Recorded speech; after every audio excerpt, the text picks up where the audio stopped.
இப்போ அடுத்தது பார்த்திங்கன்னா நம்ம பண்ண போகிறது பேபிகார்ன் ஃப்ரை. இந்த பேபிகார்ன் ஃப்ரைக்கு என்னென்ன தேவை, எப்படி பண்ணணும் அப்படிங்கிறது பார்க்கலாமா?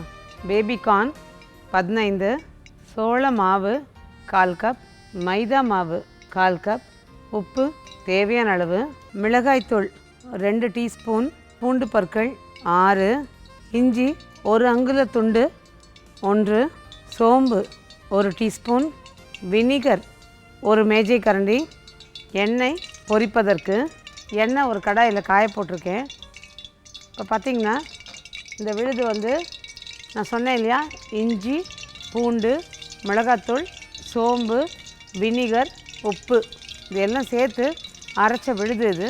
இப்போ இதை வந்து பேபிகார்னில் பெசரணும், அதாவது பெசரி ஊற வைக்கணும். இந்த பேபிகார்னில் பெசறதுக்கு முன்னாடி பேபிகார்னை வந்து நல்ல பிஞ்சு பேபிகார்ன் வந்து நல்லாவே கிடைக்கிது. ஒருவேளை பிஞ்சு பேபிகார்ன் தான் நீங்கள் வெட்ட வேண்டாம், அப்படியே முழுசாக போட்டுக்கலாம். இப்போ இந்த கொஞ்சம் விளைஞ்சதாக இருந்ததுன்னு வச்சுக்கோங்க, இது எல்லா பேபிகார்னையுமே நல்லா தண்ணியை கொதிக்க வச்சு உப்பை போட்டு பேபிகார்ன் அதில் கொட்டிட்டு நல்லா ஒரு ஒரு ஒரு 2 நிமிஷம் அதில் கொதிக்க விட்டுட்டு எடுத்துட்டிங்க அப்படின்னா, அதுக்கு மேலே வேண்டாம், அது எடுத்துட்டிங்க அப்படின்னா இது நல்லா வந்து வளைஞ்சு கொடுத்து வெட்டுறதுக்கு வரும்.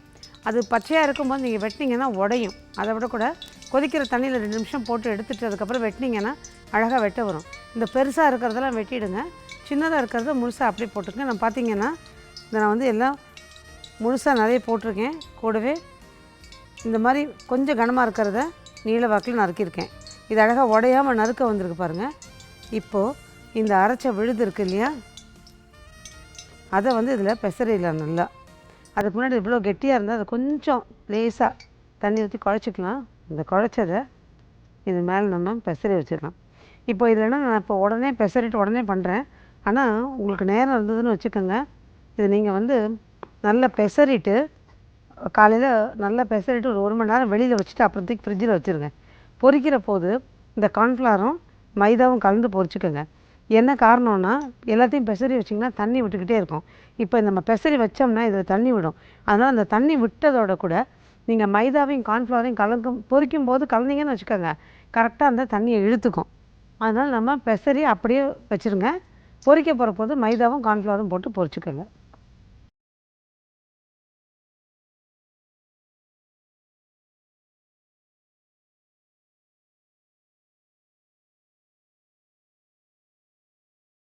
இப்போ இந்த மைதாவும் கார்ன்ஃப்ளவரும் இதில் கலந்துடுறேன். பார்த்திங்கன்னா மைதாவும் கார்ன்ஃப்ளவரும் சம அளவாக போடணும். கார்ன்ஃப்ளவர் கூடிச்சுன்னு வச்சுக்கோங்க, கடுக்குன்னு இருக்கும். மைதா கூடிச்சுன்னா சாஃப்டாயிடும். ஸோ ரெண்டுமே சம அளவில் இருந்தால் நல்லது.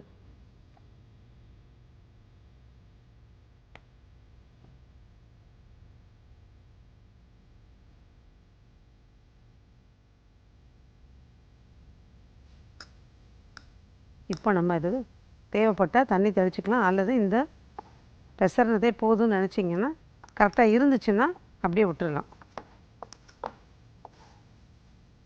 அதனால அந்த கோட்டிங்கோடு சரியாக இருக்கும். பாருங்கள், என்ன கொஞ்சம் விட்டுருந்தோம்னா அதில் தண்ணி வரும். அந்த தண்ணியை எடுத்துக்கிறதுக்கு தான் இந்த இதை ரெண்டுத்தையும் போட்டு கலந்துக்கணும். அதனால் நம்ம என்ன பண்ணோம், ஊற வைக்கிற நேரம் அதில் இந்த மைதாவும் கார்ன்ஃப்ளவரும் போடாதீங்க. எப்போ பொரிக்கிறீங்களோ அப்போ போட்டுக்கோங்க.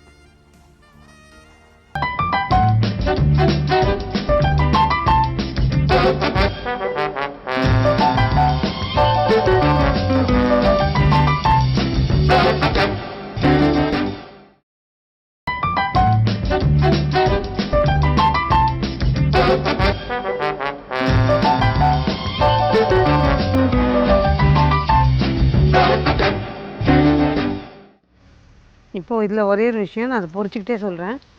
இப்போ ஒரு வேளை நீங்கள் எல்லாம் கலந்துட்டு பொரிக்கலான்னு ரெடி பண்ணிடுறீங்க, அந்த நேரத்துக்கு யாரோ கெஸ்ட்டு வராங்களோ, இல்லை வேறு ஏதாவது ஒரு வேலை உங்களுக்கு வந்துருச்சு, இதை பண்ண முடியல, அப்படியே தூக்கி வெளியில் ஃப்ரிட்ஜில் வச்சாலும் இது வந்து தண்ணி விடுன்னு சொல்கிறீங்களே, அப்போ நாங்கள் என்ன பண்ணுறது மேடம்னு யோசிக்கலாம். அப்போ நம்ம என்ன பண்ணணும், பொரிக்கிற போது இன்னும் கொஞ்சமாக நம்ம அதில் மைதாவும் கார்ன்ஃப்ளவரும் கலந்துக்கலாம். இப்போ மைதாவும் கார்ன்ஃப்ளவரும் கலக்கும்போது அதில் பார்த்திங்கன்னா உப்பு, காரம், புளிப்பு எல்லாம் குறையும். அதுக்கு தகுந்த மாதிரி உப்பு, காரம், புளிப்பு கொஞ்சம் கொஞ்சம் போட்டுக்கிட்டு மைதாவும் இதுவும் போட்டு அந்த தண்ணியை ஊற்றாமல் அந்த விட்டுருந்த தண்ணியிலேயே பெசர்னிங்கன்னா உங்களுக்கு கரெக்டாக இருக்கும். அப்போ நல்லா சேர்ந்து வந்துடும்.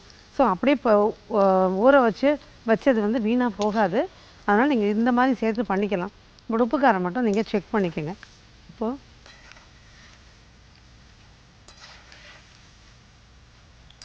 நல்லா அது பொரியும் போதே நல்ல ஒரு வாசனை வரும். இந்த இஞ்சி பூண்டு இதோட ஃப்ளேவர் பார்த்திங்கன்னா ரொம்ப நல்லாயிருக்கும். ரொம்ப நேரம் வேகணுங்கிறது அவசியம் கிடையாதுங்க. ஏன்னா இது பேபிகார்ன் கொஞ்சம் கிறிஸ்பாக இருந்தால் தான் நல்லாயிருக்கும்.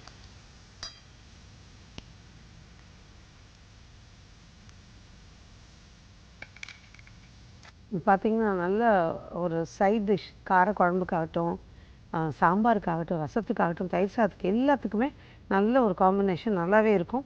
அது மட்டும் இல்லை, அது ஈவினிங் ஸ்நாக்காவோ ஒரு ஸ்டார்டராகவோ அந்த மாதிரி பரிமாறலாம். ஸ்டார்டராக பரிமாறும்போது மாவை இன்னும் கொஞ்சம் நல்ல லேசாக தூவிட்டு ஃபுல் கோட்டிங் கிடைக்கிற மாதிரி கூட நீங்கள் பண்ணிவிட்டு ஒரு ஸ்டார்டராக பண்ணலாம். அல்லது இப்போ நம்ம போட்டது வந்து இன்னொரு சின்ன இன்னொரு வெர்ஷன் அப்படின்னா, நம்ம ஊற வச்சு இதை நல்லா போட்டு பெசரிட்டு அதையும் விட்டுருங்க ஒரு 1/2 மணி நேரம். அதுக்கப்புறம் ப்ரெட்டு தூளில் ஒரு பீஸாக எடுத்து நல்லா உருட்டி ரெடி பண்ணி எடுத்து வச்சுடுங்க. தேவைப்பட்ட போது பொரிச்சிங்கன்னா அதுவும் நல்லா கிறிஸ்பியாக இருக்கும். மீதி இருக்கிறதுன்னு பொரிச்சிடுறேன். பொரிச்சிட்டு நான் சின்ன ரீகேப் சொல்கிறேன் அதுக்கு.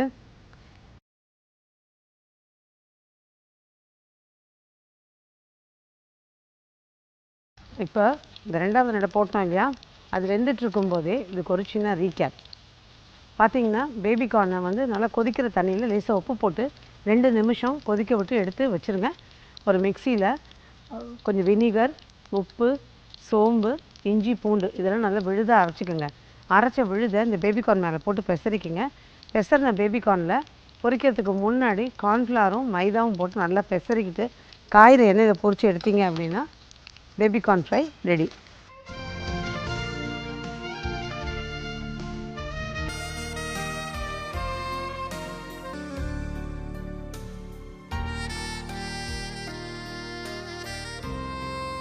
இப்போது சின்னதாக 2 டிப்ஸு. 2ம் பார்த்திங்கன்னா, ஒன்று பேபிகார்னை வச்சு, ஒன்று தக்காளியை வச்சு சொல்கிறேன். இப்போ பேபிகார்ன் பார்த்திங்கன்னா சட்டுன்னு இது ஒரு ரெசிபியாகவே எடுத்துக்கோங்களேன். பேபிகார்னை வந்து முழுசாக ஒரு ப்ரெஷர் குக்கரில் போடுங்க. ஒரு 5-6 பீஸ் போடுங்க. இது ஒரு 2 பேருக்கு சூப் வரும். அந்த மாதிரி ஒரு 6 பீஸை போடுங்க. இல்லை கூடவே இன்னும் ஒரு 4 பீஸ் சேர்த்திங்கனாலும் 10 பீஸாக வச்சுக்கோங்களேன். 10 பீஸாக போட்டுருங்க. பெருசாக ஒரு வெங்காயம் போடுங்க. சின்னதாக ஒரு உருளைக்கிழங்கு போடுங்க. ஒரு 2 டம்ளர் தண்ணியை ஊற்றுங்க. குக்கரை மூடி ஒரு நல்ல ஒரு 4 விசில் விட்டு இறக்கிடுங்க. இறக்குனதுக்கப்புறமா ஒரு பாத்திரத்தில் மாற்றிக்குங்க. ஒரு 4 பேபிகார்ன் எடுத்து தனியாக வச்சுடுங்க. மீதி எல்லாமே நல்லா ஆறுனதுக்கப்புறம் நல்லா அரைச்சிடுங்க. திரும்பவும் சொல்கிறேன், பேபிகார்ன், உருளைக்கிழங்கு, வெங்காயம் இதெல்லாத்தையும் சேர்த்து நல்லா அரைச்சிடுங்க.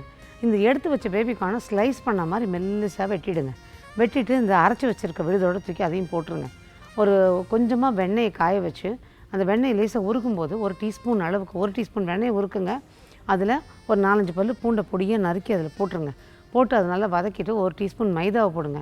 அதுவும் போட்டு நல்லா ஒரு வறுத்ததுக்கப்புறமா 1 டம்ளர் பாலை ஊற்றி நல்லா கிளறுங்க. அது திக்காய் கொதிக்கும்போது இந்த வேக வச்சுருக்கு அந்த பேபிகார்னு கலவை இருக்கு இல்லையா, அதையும் தூக்கி ஊற்றுங்க. நல்லா கொதிக்கும்போது கொஞ்சம் போல் மிளகு தூளியும் உப்பையும் போட்டு எடுத்து பரிமாறினீங்கன்னா இன்ஸ்டண்ட்டாக டக்குன்னு நினச்ச மாத்திரத்தில் செய்யக்கூடிய ஒரு நல்ல பேபிகார்ன் சூப். இதில் மைதா கீதா வேணும்னு நினைக்கிறவங்க நீங்கள் வெறும்னே பாலை ஊற்றி கூட கொதிக்க விட்டு உப்பு, மஞ்சள் தூள், பொடியாக நறுக்கின பூண்டை சும்மா எண்ணெயில் வதக்கி போட்டு பண்ணிங்கன்னா அதுவும் நல்லாயிருக்கும். ஸோ பேபிகார்ன் வச்சு இன்னொரு நல்ல ரெசிபி. சரி, இப்போ தக்காளி வச்சு பண்ணும்போது என்ன சொல்லுங்கள், இப்போது தக்காளியை வந்து சீசன் சமயத்தில் நிறைய பேர் சொல்கிறாங்க அதை அரைச்சி ஐஸ் ட்ரேயில் ஊற்றி வச்சு வேணுங்கிற போது எடுத்துக்கலாம். பட் அதெல்லாம் விட இந்த மாதிரி இப்போ அரைச்ச தக்காளி நல்லா ஒரு 1 கிலோ தக்காளி அரைச்சிட்டிங்கன்னு வச்சுக்கோங்க. அரைச்சதோட கூட கொஞ்சம் வினிகரும் உப்பும் சேர்த்து நல்லா அரைச்சதை கொஞ்சமாக 1 கிலோன்னா ஒரு சின்ன ஒரு 1/4 கப்பு அளவுக்கு வினிகர்னு வச்சுக்கோங்க. அதையும் ஊற்றி தேவையான அளவு உப்பையும் போட்டு அரைச்சி எடுத்து ரெடியாக வச்சுக்கோங்க. நல்லா அடுப்பில் வச்சு கொதிக்க விட்டுட்டு கொஞ்சம் ரொம்ப திக்காகக்கூடாது, கெட்டியாக அப்படியே தொக்கு மாதிரி வரக்கூடாது. கொஞ்சம் தளதளப்பாக வரும்போது இறக்கி ஆற வச்சு ஒரு டப்பாவில் போட்டு வச்சுக்கோங்க. தேவையான போது கொஞ்சமாக எடுத்து அதை நீங்கள் ரசத்துக்கு, சாம்பாருக்கு எல்லாம் கரைச்சிக்கலாம். என்ன இதில் வினிகரோட இது கொஞ்சம் இருக்கும். அதனால் வினிகர் ஊற்றுறதுக்கு விருப்பப்படாதவங்க புளியை வேணால் கொஞ்சோண்டு கூட ஒரே ஒரு சொல புளி. இது என்னென்னா ப்ரிசர்வேட்டிவாக ஆக்ட் பண்ணுறதுக்காக. அதனால் கொஞ்சமாக அதையும் சேர்த்து அரைச்சி எடுத்து வச்சுக்கோங்க. அதுக்கப்புறமா தேவையான போது கொதிக்க வச்சுட்டு கொஞ்சமாக எடுத்து நீங்கள் சாம்பாரில் ஒரு ரசத்தில் போட்டுக்கலாம். இது ஒரு 15 நாள் அந்த மாதிரி இருக்கும். அதுக்கு மேலே இது தாங்காது. இதையும் தக்காளியோடு சேர்த்து ட்ரை பண்ணி பாருங்களேன். இப்போ இந்த பேபிகார்ன் ஃப்ரையும் தக்காளி தொக்கும் 2ம் எப்படி பண்ணுறதுன்னு பார்த்தீங்க இல்லையா. சுட சாதத்தில் நல்லா கொஞ்சம் தக்காளி தொக்கை போட்டு, பிடிச்சிருந்தா எல்லாருக்கும் பிடிக்கும், கொஞ்சமாக நெய் விட்டுக்குங்க. நல்லா உதிர் சாதத்தில் கலந்துக்கிட்டு இந்த பேபிகார்ன் ஃப்ரையும் தொட்டுக்கிட்டு அதையும் சாப்பிட்டு பாருங்களேன், சூப்பராக இருக்கும். ட்ரை பண்ணி பாருங்கள். மீண்டும் அறுசுவை இது தனி சுவை நிகழ்ச்சியில் வருண் பாரதமும் உங்களை சந்திக்கிறேன். நன்றி, வணக்கம்.